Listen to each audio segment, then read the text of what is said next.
Hi friends, வணக்கம். Welcome to சமையல் with Kiruthika. இன்றைக்கி நம்ம சேனலில் ரொம்ப சிம்பிள் அண்ட் டேஸ்டியான காரா சேவ் எப்படி செய்யறதுன்னு சொல்லி பார்க்கலாம். உங்ககிட்ட ஒரு 10லேருந்து 15 நிமிஷம் இருந்தால் மட்டுமே போதும். ஈவினிங் ஸ்நாக்ஸ் பார்த்திங்கன்னா சட்டுன்னு ரெடி ஆகிடும். கண்டிப்பாக ட்ரை பண்ணி பாருங்கள். அண்ட் இந்த வீடியோ உங்களுக்கு பிடிச்சிருந்துச்சின்னா சேனலுக்கு சப்ஸ்கிரைப் பண்ணிக்கோங்க.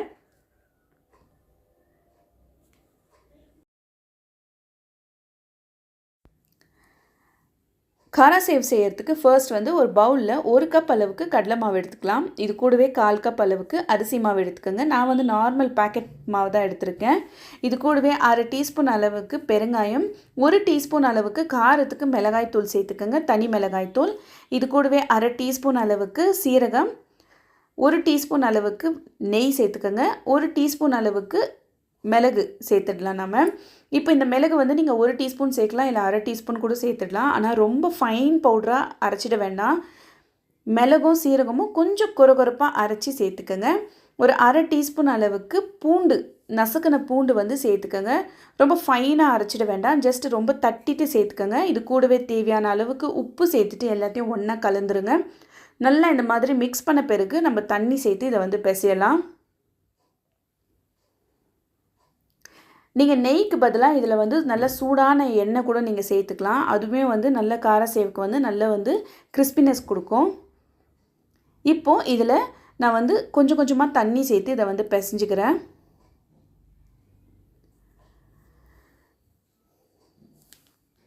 நல்ல ஒரு சப்பாத்தி மாவு பதத்துக்கு இருக்கணும், அந்த அளவுக்கு பிசைஞ்சு எடுத்துக்கோங்க. ஸ்டார்டிங்லேயே ரொம்ப தண்ணி சேர்த்துட வேண்டாம். கொஞ்சம் கொஞ்சமாக தண்ணி சேர்த்து நல்லா எல்லாமே ஒன்று சேர நல்லா பிசைஞ்சிடுங்க. ஸோ இந்த மாதிரி எல்லாமே நல்லா ஒன்று சேர்ந்து வரணும். உங்களுக்கு கலருக்கு வேணும்னா நீங்கள் மஞ்சள் தூள் கூட சேர்த்துக்கலாம். ஸோ இந்த கன்சிஸ்டன்சியில் இருக்கணும். இப்போ மாவு ரெடியாக இருக்குது.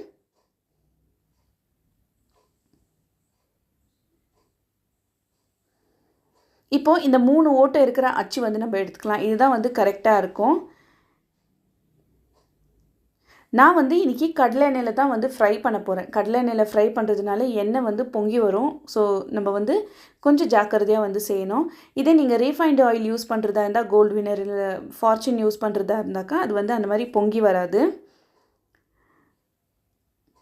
ஸோ நல்லா இந்த மாதிரி நம்ம பிழிஞ்சிட்டு இந்த பபிள்ஸ் அடங்குற வரைக்கும் நம்ம இந்த முறுக்கை நல்லாவே ஃப்ரை பண்ணி எடுக்கணும். நீங்கள் செய்யும் போது நல்லா முறுக்கு மாதிரி ஃபுல்லாக ரவுண்டாக செஞ்சு விடுங்க. அப்புறமா நம்ம இதை பீஸ் பீஸாக உடைச்சிக்கலாம்.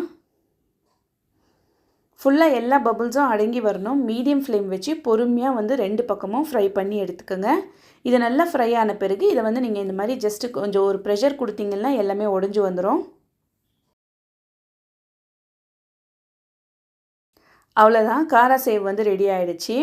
இப்போது இதில் நல்ல ஒரு ஃப்ளேவருக்காக நம்ம ஒரு 2 குச்சி கருவேப்பிலை சேர்த்து அதையும் ஃப்ரை பண்ணி நம்ம சேர்த்துடலாம்.